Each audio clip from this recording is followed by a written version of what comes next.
हाँ जी प्यारे विद्यार्थियों, अज दे इस टॉपिक दे विच असी क्लासीफिकेशन नोमेनक्लेचर दे बारे पढ़िया सी। तो अज असी इस तो अगे चलांगे। असी 7 नेम्स पढ़े सी, species, genus, family, order, class, phylum ते किंगडम। सब तो पहला मैं तुहानूं दस्सिया सी स्पीसीज सब तो लोअर चरण, किन्नियां ही स्पीसीज इकट्ठियां होकर जीनस बनाउंदियां ने। कई जीनस दे ग्रुप नूं फैमिली बोलते हैं, कई फैमिलीज़ दे ग्रुप नूं ऑर्डर कहते हैं, कई ऑर्डरस दे ग्रुप नूं क्लास बोलते हैं, तो क्लासिस दे ग्रुप नूं फाइलम कहा जाता, तो कई फाइलम्स दे ग्रुप नूं किंगडम कह देंगे ने। उही इत्थे अज असीं एक्सप्लेन करन लगे हैं। तो स्पीसीज की ने?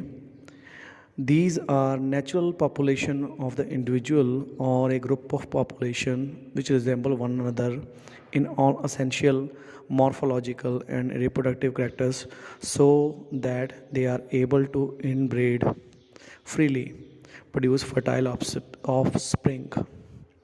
Species की ने?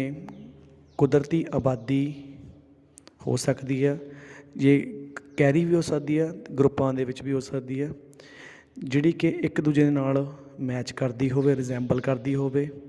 काहदे आधार ते?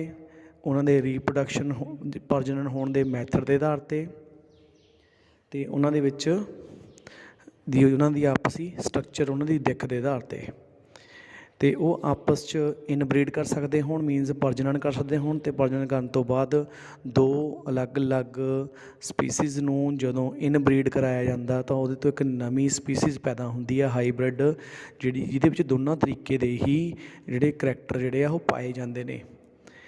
जिवें कि जिहड़ा मैंगो ट्री आ इंडिका, ਉਹਦਾ ਜਿਹੜਾ ਜੇਨਸ ਆ ਉਹ ਕੀ ਆ? ਮੈਗਨੀਫੇਰਾ ਵਾ। ਜਿਸ ਕਰਕੇ ਆਪਾਂ ਉਹਨੂੰ ਇਕੱਠਾ ਕੀ ਬੋਲ ਦਿੰਦੇ ਆ? ਮੈਗਨੀਫੇਰਾ ਇੰਡੀਕਾ।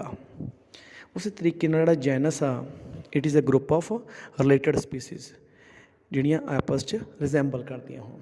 ਕਈ ਕਰੈਕਟਰਿਸਟਿਕਸ ਦੇ ਵਿੱਚ, ਕਈ ਵਿਸ਼ੇਸ਼ਤਾਵਾਂ ਦੇ ਵਿੱਚ ਆਪਸ 'ਚ ਰਿਜ਼ੈਂਬਲ ਕਰਨ ਵਾਲੀਆਂ, ਆਪਸ 'ਚ ਮੈਚ ਕਰਨ ਵਾਲੀਆਂ ਸਪੀਸੀਜ਼ ਦੇ ਗਰੁੱਪ ਨੂੰ ਕੀ ਬੋਲਦੇ ਆ? ਜੀਨਸ ਕਿਹਾ ਜਾਂਦਾ। All species of genus presumed to have evolved from a common ancestor। ਜਿੰਨੀਆਂ ਵੀ ਸਪੀਸੀਜ਼ ਕਿਸੇ ਇੱਕ ਜੀਨਸ ਵਿੱਚ ਹੋਣਗੀਆਂ, ਉਹਨਾਂ ਦਾ ਐਨਕੈਸਟਰ ਮੀਨਸ ਉਹਨਾਂ ਦੇ ਜਿਹੜੇ ਪੂਰਵਜ ਨੇ ਉਹ ਕੀ ਹੋਣਗੇ? ਸੇਮ ਹੋਣਗੇ, ਇੱਕੋ ਪੂਰਵਜ ਤੋਂ ਉਹ ਨਿਕਲਦੀਆਂ ਨੇ। ਜਿਵੇਂ ਲਾਇਨ, ਟਾਈਗਰ, ਲਿਓਪਾਰਡ ਆ, ਚੀਤਾ ਹੋ ਗਿਆ, ਸ਼ੇਰ ਹੋ ਗਿਆ, ਇਹ ਸਾਰੇ ਕੀ ਨੇ? ਆਪਸ 'ਚ ਕਲੋਜ਼ਲੀ ਰਿਲੇਟਡ ਨੇ, ਅਤੇ ਉਹਨਾਂ ਦਾ ਜਿਹੜਾ ਜੀਨਸ ਆ ਉਹ ਕੀ ਆ?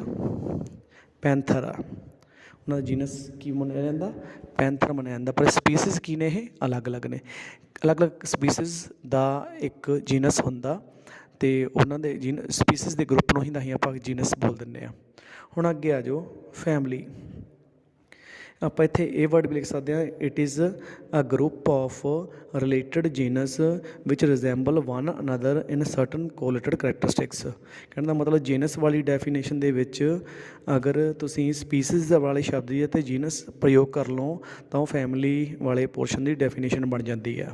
ਤਾਂ ਕੋਈ ਜ਼ਿਆਦਾ ਇਹਨੂੰ ਟਿਪੀਕਲ ਨਹੀਂ ਲੈਣਾ, ਤੁਸੀਂ ਇਸ ਰਿਪਲੇਸਮੈਂਟ ਦੇ ਨਾਲ ਹੀ ਡੈਫੀਨੇਸ਼ਨ ਜਿਹੜੀ ਆ ਦੇ ਸਕਦੇ ਹੋ। ਜਿੰਨੇ ਵੀ ਜੀਨਸ ਹੁੰਦੇ ਨੇ ਉਹ ਇਕੱਠੇ ਹੋ ਕੇ ਜੇ ਉਹਨਾਂ ਵਿੱਚ ਕੋਈ ਕਾਮਨ ਫੀਚਰ ਹੋਵੇ ਤਾਂ ਉਹਨਾਂ ਨੂੰ ਗਰੁੱਪ ਕਰ ਦਈਏ ਤਾਂ ਉਹ ਕੀ ਬਣ ਜਾਂਦੇ ਨੇ? ਫੈਮਿਲੀ ਦਾ ਰੂਪ ਲੈ ਲੈਂਦੇ ਨੇ। ਠੀਕ ਹੈ ਜੀ। ਤਾਂ ਇਹਦੇ ਵਿੱਚ ਵੀ ਤੁਹਾਨੂੰ ਕਈ ਉਦਾਹਰਨਾਂ ਨੇ, ਸੋਲਾਨਮ, ਵਿਦਾਨੀਆ ਅਤੇ ਦਤੂਰਾ। ਇਹ ਇੱਦਾਂ ਦੇ ਟਰੀਜ਼ ਨੇ ਜਿਹੜੇ ਕਿ ਆਪਸ ਦੇ ਵਿੱਚ ਮੈਚ ਕਰਦੇ ਨੇ। ਉਹਨਾਂ ਦਾ ਜੀਨਸ ਇੱਕ ਹੁੰਦਾ, ਇਸ ਕਰਕੇ ਉਹਨੂੰ ਆਪਾਂ ਫੈਮਿਲੀ ਵੀ ਬੋਲ ਦਿੰਦੇ ਹਾਂ।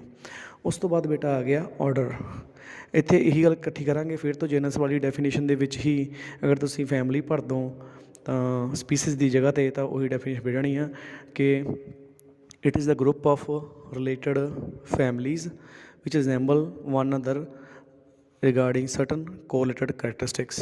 ਇਹ ਤੁਸੀਂ ਇਹਦੀ ਡੈਫੀਨੇਸ਼ਨ ਦੇ ਦੋਗੇ ਤਾਂ ਤੁਹਾਨੂੰ ਆਰਡਰ ਦੀ ਡੈਫੀਨੇਸ਼ਨ ਬਹੁਤ ਕਲੀਅਰ ਹੋ ਜਾਂਦੀ ਹੈ। ਮੀਨਸ ਗਰੁੱਪ ਆਫ ਫੈਮਲੀਜ਼ ਕੀ ਬਣਾਉਂਦੀਆਂ ਨੇ? ਇੱਕ ਆਰਡਰ ਤਿਆਰ ਕਰਦੀਆਂ ਨੇ। ਤਾਂ ਇੱਥੇ ਇਸ ਤੋਂ ਬਾਅਦ ਬੇਟਾ ਜਿਵੇਂ ਕਿ ਆਪਾਂ ਨੂੰ ਹੁਣ ਇੱਕ ਆਰਡਰ, ਆਪਾਂ ਕਿਸੇ ਦਾ ਨਾਮ ਲੈਣਾ ਹੋਵੇ ਤਾਂ ਆਪਾਂ ਕਾਰਨੀਵੋਰ ਲੈ ਲਾਂਗੇ। ਕਾਰਨੀਵੋਰ ਕਿਹੜੇ ਹੁੰਦੇ ਨੇ? ਜਿਹੜੇ ਮਾਸਾਹਾਰੀ ਹੁੰਦੇ ਨੇ, ਕਿਸੇ ਆਪਣੇ ਖਾਣੇ ਦੇ ਲਈ ਕਿਸੇ ਹੋਰ ਚੀਜ਼ 'ਤੇ ਡਿਪੈਂਡ ਕਰਨ ਵਾਲੇ ਕਾਰਨੀਵੋਰਸ ਹੁੰਦੇ ਨੇ। ਤਾਂ ਕਾਰਨੀਵੋਰ ਇੱਕ ਆਰਡਰ ਹੋ ਗਿਆ, ਠੀਕ ਹੈ ਜੀ, ਜਿਹੜਾ ਕਿ ਕਿੰਨੀਆਂ ਹੀ ਫੈਮਿਲੀ ਦਾ ਸੁਮੇਲ ਵਾ। ਉਹਦੇ ਵਿੱਚ ਫੈਮਲੀਜ਼ ਕਿੰਨੀਆਂ ਵਸਦੀਆਂ, ਸ਼ੇਰ ਚੀਤਾ ਵੀ ਆ ਸਕਦਾ ਵਾ, ਵਲਫ ਵੀ ਆ ਸਕਦਾ ਵਾ, ਉਹ ਵੀ ਖਾਂਦਾ ਵਾ, ਅਤੇ ਮਾਂਸ ਖਾਣ ਵਾਲੇ ਜੀਵ ਤਾਂ ਜੰਗਲ ਦੇ ਵਿੱਚ ਬਹੁਤ ਹੁੰਦੇ ਨੇ। ਤਾਂ ਸਾਰੇ ਹੀ ਕਾਰਨੀਵੋਰ ਇੱਕ ਆਰਡਰ ਦੇ ਨਾਮ ਨਾਲ ਜਾਣੇ ਜਾਂਦੇ ਨੇ, ਠੀਕ ਹੈ ਜੀ। ਉਸ ਤੋਂ ਬਾਅਦ ਅੱਗੇ ਆ ਜਾਂਦਾ ਕਲਾਸ। ਇਹ class is made up of one ਔਰ ਮੋਰ ਰਿਲੇਟਡ ਆਰਡਰਸ। ਉਹੀ ਗੱਲ ਹੋ ਗਈ ਅੱਗੇ, ਫਿਰ ਉਹੀ ਡੈਫੀਨੇਸ਼ਨ ਆ, ਦੋ ਜਾਂ ਦੋ ਤੋਂ ਵੱਧ ਜਦੋਂ ਆਰਡਰ ਇਕੱਠੇ ਹੁੰਦੇ ਤਾਂ ਕਲਾਸ ਬਣ ਜਾਂਦੀ ਆ। ਅਤੇ ਜਿਵੇਂ ਕਿ ਕਈ ਫਲਾਵਰਿੰਗ ਪਲਾਂਟਸ ਨੇ, ਸਾਰੇ ਡਾਈਕੋਟ ਹੋ ਸਕਦੇ ਆ, ਪਰ ਕਈ ਮੋਨੋਕੋਟ ਵੀ ਹੁੰਦੇ ਨੇ। ਅਤੇ ਜੇ ਡਾਈਕੋਟ ਹੋਣ, ਉਹਨਾਂ ਨੂੰ ਇਕੱਠਿਆਂ ਨੂੰ ਗਰੁੱਪ ਕਰ ਦਈਏ ਤਾਂ ਉਹਨਾਂ ਦੇ ਸਾਰੇ ਦੇ ਆਰਡਰ ਇਕੱਠੇ ਹੋ ਜਾਂਦੇ ਆ। ਰੋਲਿਜ਼ਸ ਅਤੇ ਦੂਜਾ ਰਿਨੇਲਸ ਹੋ ਗਿਆ, ਪੋਲੇਮੋਨੀਆ, ਇਹ ਵੀ ਹੋ ਸਕਦਾ ਵਾ। ਇਸ ਤੋਂ ਅੱਗੇ ਆ ਗਿਆ ਬੇਟਾ ਫਾਈਲਮ। ਫਾਈਲਮ ਜਿਹੜਾ ਵਾ ਕਲੋਜ਼ਲੀ ਰਿਲੇਟਡ ਕਲਾਸਿਸ ਦੇ ਗਰੁੱਪ ਨੂੰ ਕਹਿ ਦਿੰਦੇ ਨੇ। ਕਈ ਕਲਾਸਿਸ ਇਕੱਠੀਆਂ ਹੋ ਕੇ ਇੱਕ ਫਾਈਲਮ ਤਿਆਰ ਕਰਦੀਆਂ ਨੇ, ਮੈਂ ਤੁਹਾਨੂੰ ਪਹਿਲਾਂ ਵੀ ਦੱਸਿਆ ਵਾ। ਇਹਦੇ ਵਿੱਚ ਅੱਗੇ ਆਉਂਦਾ ਦੇ ਆਰ ਫੋਰਮਡ ਆਫ ਵਨ ਔਰ ਮੋਰ ਕਲਾਸ। ਪਹਿਲਾਂ ਹੀ ਪਤਾ ਲੱਗ ਗਿਆ ਕਲਾਸਾਂ ਤੋਂ ਮਿਲ ਕੇ ਫਾਈਲਮ ਤਿਆਰ ਹੁੰਦਾ। ਫਾਈਲਮ ਕੋਡ ਡਾਟਾ ਜਿਹੜਾ ਵਾ of the animals contain not only the mammals but also the apes, reptiles and amphibians। ਮਤਲਬ ਕਿ ਇੱਕ ਫਾਈਲਮ ਜਿਹੜਾ ਵਾ ਕੋਡ ਡਾਟਾ ਉਹ ਐਨੀਮਲਸ, ਇਕੱਲੇ ਐਨੀਮਲ ਕੰਟੇਨ ਨਹੀਂ ਕਰਦਾ, ਰੇਂਗਣ ਵਾਲੇ ਜੀਵ ਜੰਤੂ ਅਤੇ ਥਣਧਾਰੀ ਜੀਵ ਜੰਤੂਆਂ ਨੂੰ ਵੀ ਕੰਟੇਨ ਕਰਦਾ ਵਾ। ਇਸ ਕਰਕੇ ਜਿਹੜਾ ਫਾਈਲਮ ਆ ਉਹ ਕਲਾਸਾਂ ਦਾ ਮਿਸ਼ਰਣ ਹੁੰਦਾ ਵਾ। ਲਾਸਟ 'ਤੇ ਆ ਜਾਂਦੀ ਹੈ ਇੱਕ ਕਿੰਗਡਮ। ਕਿੰਗਡਮ ਸਭ ਨੂੰ ਟੋਪ ਦਾ ਕਲਾਸੀਫਿਕੇਸ਼ਨ ਆ, ਅਤੇ ਟੋਪ ਦੀ ਕਲਾਸੀਫਿਕੇਸ਼ਨ ਹੋਣ ਕਰਕੇ ਇਹਦੇ ਵਿੱਚ ਕਿੰਨੇ ਹੀ ਫਾਈਲਮ ਇਕੱਠੇ ਹੋ ਸਕਦੇ ਨੇ। ਜਿਵੇਂ ਕਿ ਇਹ ਹਾਈਐਸਟ ਟੈਕਸੋਨੋਮਿਕਲੀ ਕੈਟੇਗਰੀ ਹੋਣ ਕਰਕੇ ਸਾਰੇ ਹੀ ਪਲਾਂਟ ਕਿੰਗਡਮ ਪਲਾਂਟ ਵਿੱਚ ਆ ਜਾਂਦੇ ਆ, ਸਾਰੇ ਹੀ ਐਨੀਮਲ ਕਿੰਗਡਮ ਪਲਾਂਟੇ ਵਿੱਚ ਐਨੀਮਲੀਆ 'ਚ ਆ ਜਾਂਦੇ ਨੇ।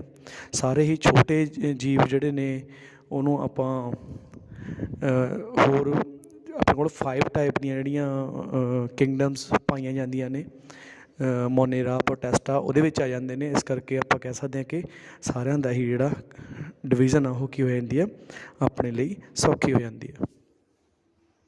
ਅੱਜ ਦੇ ਲਈ ਬੇਟਾ ਸਿਰਫ ਇੰਨਾ ਹੀ।